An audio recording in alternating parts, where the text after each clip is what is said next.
In 2024, the Korea Aerospace Research Institute or KASA sends a crewed mission to the moon to be part of the countries that have successfully landed on it. Unfortunately, during that mission, all the astronauts die due to a technical glitch that makes the spacecraft explode when it tries to land, leaving everyone in South Korea shocked and disappointed. 5 years later in 2029, South Korea is attempting to send 3 astronauts to the moon again, hoping to regain their reputation. The 3 astronauts are Commander Lee, Cho, and Hu Wang, and they get intense training to prepare for the trip, not wanting a repeat of last time. Before they take off, the astronauts share a few words with the public. Lee says he will decide the name for his unborn baby girl when he is on the mission while looking at the Earth. Cho is going for his wife and son, and Hu Wang is going to fulfill his dead father's dreams. It turns out he is the son of one of the astronauts from the previous mission. When the day comes, the ship is launched successfully, however they soon are hit by solar winds that cause heavy damage, bringing down the electronic control unit and the navigation system.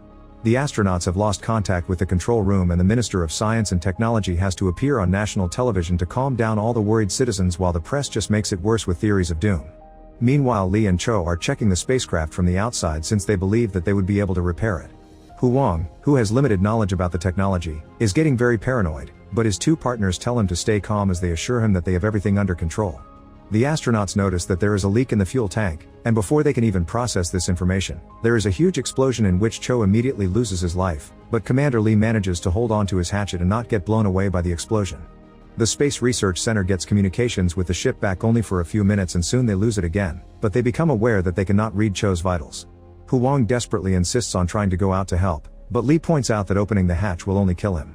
Lee realizes that he will not be able to make it out of there alive, and in his last moments, he asks Hu Wang to reboot the full system power so that he can get the communications on and makes him promise he will return safely.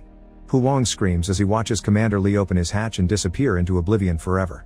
Moments later, communications are rebooted and a devastated Hu Wang appears on the screen to deliver the bad news. The KASA director tells him to wait while they look for a solution, and the minister panics, not wanting to lose another mission. The scientists discuss their options and accept they have no choice but to bring back the director of the last mission because he designed most of their equipment and protocols. The previous director is Kim, who is currently with intern Han Biel on a mountain doing some hunting because he has been staying away from KASA after he failed the last mission. Nowadays he works for an observatory. The animals they are after run away when the KASA helicopter suddenly appears above them, and they take the talk to the observatory, where Kim immediately refuses to come back. However, he changes his mind when he learns that Hu Wang is the son of one of the astronauts from the last mission. In the control room, the scientists are getting worried because the temperature in the ship is getting really low. As the minister starts to panic again, Kim arrives and directs Hu Wang on how to make only one thruster move the ship into lunar orbit. The plan is a success, and as the temperature rises in the spacecraft, it also starts spinning in orbit, which is much safer. Then Kim tells Hu Wang to rest while they look for a solution to bring him back, and a confused Hu Wang asks the control room who he is talking to. When Hu Wang hears the name, he immediately has flashbacks of his father's funeral and Kim's presence in it. This causes him to reach for the other astronauts' family photos, knowing exactly how they may be feeling now. In the meantime, Kim calls his ex-wife Moon Young, who is now working at NASA. Unfortunately, she informs him that NASA refuses to help, seeing the situation as a lost cause. After hanging up, Kim is found by Han Biel, who informs him that everyone is panicking because Hu Wang is separating the lander without permission. Kim rushes to talk to Hu Wang to say this is a bad idea, but Hu Wang refuses to listen. He doesn't want to put his life in Kim's hands because he failed to save his father, and he has already made his decision. He will land on the moon at any cost for the astronauts who had lost their lives, for his father, and for South Korea. As the South Korean citizens and the press go crazy over the news, Han Biel tells Kim of the chance of a meteor shower, and Kim asks her to keep an eye on it while he works on a plan for repairs. Meanwhile, the scientists try their best to guide Hu Wang, who is depending on autopilot to do this. Kim can't stop thinking of all the work he did with the previous mission and the day he met a much younger Hu Wang, terrified that this landing will fail like last time. Everyone gets nervous when the lander begins gaining speed, but thankfully it lands successfully. People in South Korea celebrate, and when Hu Wang finally steps onto the moon's surface, he takes his fellow astronauts' uniforms plus a picture of the crew to place them on the surface. He also sets up the South Korean flag. Afterward, he goes out on the rover to fulfill the mission of collecting samples while the drone keeps track of the surroundings. Kim discusses options with the scientist team to repair the system while the South Korean president appears to give a speech, desperately asking NASA to help them bring Hu Wang back. Moon Young tries to convince the NASA higher-ups, but they refuse because of the possible meteor shower and say Moon Yoon's judgment is blurred by her feelings for her ex-husband. At that moment, Han Biel sees some worrisome readings on her tablet and rushes to tell Kim that NASA is correct, the meteor shower is coming too close to the moon. Back to Hu Wang, he is proud to report that he has collected all the samples including ice from underneath the moon's surface. He also thinks that the readings must have made a mistake because he has been watching sky activity and nothing appeared on the radar. However, soon the area starts shaking and the meteors begin falling around Huang, sending him flying. The scientists order him to get inside the lander quickly and Huang tries to escape on the rover, but a particularly big meteor lands and creates an explosion that gets the vehicle stuck inside a crater. Against the director's wishes, Kim asks a scientist to reset the spacecraft's module system with a new code he's designed, which effectively repairs the module and brings back power to the ship. Meanwhile, Huang calls for his drone, which he uses to lift himself out of the crater. He quickly runs among the falling meteors and manages to get inside the lander just in time. The lander takes off successfully, and the next step is to connect it to the command module. They must depend on autopilot again to do the docking, and thankfully it goes well, but before Huang can transfer to the main ship, a meteor hits the spacecraft, destroying a big part of it and sending it into a speedy fall. Kim tells Huang to change to manual mode, but the lander is shaking too much and he can't reach the controls.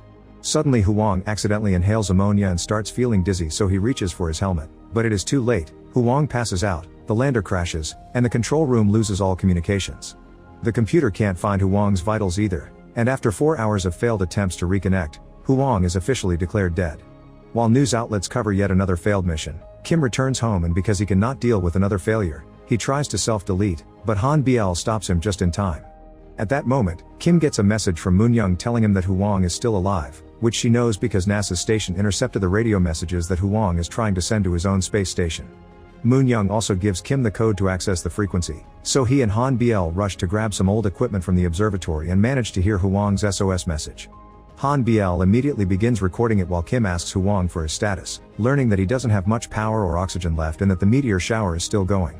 Kim tells him to stay in the lander while he finds a way to help, and at that moment, a helicopter appears. It turns out Han Biel called an emergency service saying Kim was dying of a heart attack just so he would be picked up quickly. The helicopter takes Kim back to the CASA headquarters while Han Biel posts Huang's SOS message on YouTube, which immediately goes viral. While Huang does his best to take care of his wounds with whatever he has available, Han Biel keeps him company by talking to him through the comms. However, she only ends up annoying him when she overanalyzes him as if she knew him just because she read a few online articles. Thanks to the audio going viral, people all over the world are supporting Huang and pressuring NASA into sending help. The NASA higher-ups want to know who leaked the information and immediately get suspicious of Moon-young, but before they can check her phone, they receive a call from the White House. After lots of work from CASA, they manage to get communications working with the lander again. However, the minister is not happy, saying there is no point in reviving Huang in the eye of the public if they will kill him again later because they cannot bring him back. Suddenly the meteor shower begins getting worse and Kim wants to move Huang to a safer place, he just doesn't know where.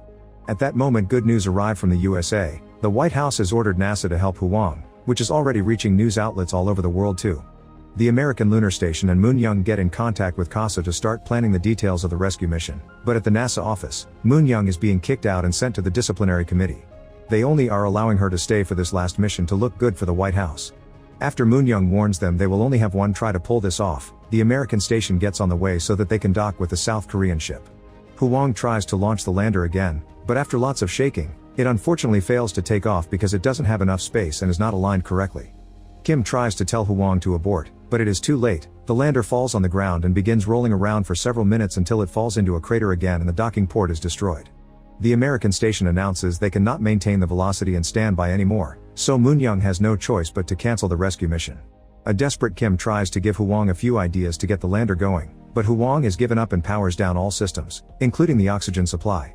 Kim tries to tell Huang not to be like his father, but Huang uses the moment to make a confession. He has seen the truth on his father's will. It turns out that his father knew a month before the first moon mission that the engine had faults and yet decided to go on the mission anyway because he was that hungry for success. However, Kim interrupts him, saying he doesn't know the full story. Kim asks Huang to forgive his father because it wasn't his fault. A day before the launch, his father did tell Kim about the faulty engine and asked for a 2-month delay. But since the chances of an accident were minimal, a furious Kim went ahead with the launch anyway because the mission had been postponed so many times that he could not do it again. Crying his heart out, Kim begs Huang to come back. Everyone is starting to lose hope, but suddenly the computers announce the oxygen supply in the ship is back on. Huang has finally forgiven his dad and is ready to go, so he asks for directives. Meanwhile, Moon-young also hears the whole thing and decides to ignore orders to get in contact with CASA again and make a new plan since she will be fired anyway. Kim is worried about the broken dock, but Moon-young trusts he can find a solution. Kim rushes back to the control room and together with the scientists, they guide Huang to go outside and manually activate the thrusters. Now that he is in an area with more room, this allows him to launch the command module successfully. Meanwhile, Moon-young locks herself in her office and establishes contact with the astronauts at the American station. She tells them that there is no directive from the government, but she appeals to them by reminding them that they are all from different countries, yet they are all astronauts, so a call for help from a fellow astronaut should not be ignored because of nationalities. Her call is interrupted when the higher-ups finally break into the room and take her away. Back to Huang, he notices that the ship is reaching the brighter side of the moon but that landing will be impossible, so he makes a plan. After grabbing all the memories from the other astronauts, he straps the drone around his body. Kim orders him to open the hatch and jump, and after lots of hesitation and dread, Huang steps off the launcher. He floats around for several minutes, and once he is close enough to the surface, he activates the drone, which shakes him around a bit until they hit the ground. Communications are suddenly lost and everyone in the control room assumes the worst. At that moment, the American station announces they are coming closer to execute the rescue. Thankfully, the drone is still working and manages to record Huang's face when he wakes up, so he hears the message and manages to send his coordinates to the rescuers. Moments later, images of Huang being taken care of by the American crew reach every news outlet and everyone around the world celebrates. After this success, the CASA director wants Kim to come back to his job, but Kim refuses and leaves to return to his observatory. When Huang returns to South Korea, the minister receives him with excitement, pretending he always believed in him. The country considers him a hero, but after a mild speech, Huang concentrates on carrying the memory of his fellow astronauts. He visits the families and gives them all the items he rescued from the ship, telling Lee's wife that the commander had already chosen a name for the baby and chose son, that his dad is now on the moon. A month later, it is announced that the International Space Committee is allowing South Korea to join as the 9th country. It is also revealed that Moon-young has become the first female director of NASA, which was an order sent from the White House. Meanwhile, in the observatory, Kim is receiving a teacher and her class of excited kids to learn about space. One of the employees is dressed as an astronaut to teach them how the suit works, but when he removes his helmet, Kim is shocked to see it is actually Huang. Both men share a salute and respect for what they went through together. Make sure to subscribe and turn on notifications so you can watch more videos like this. Thanks for watching.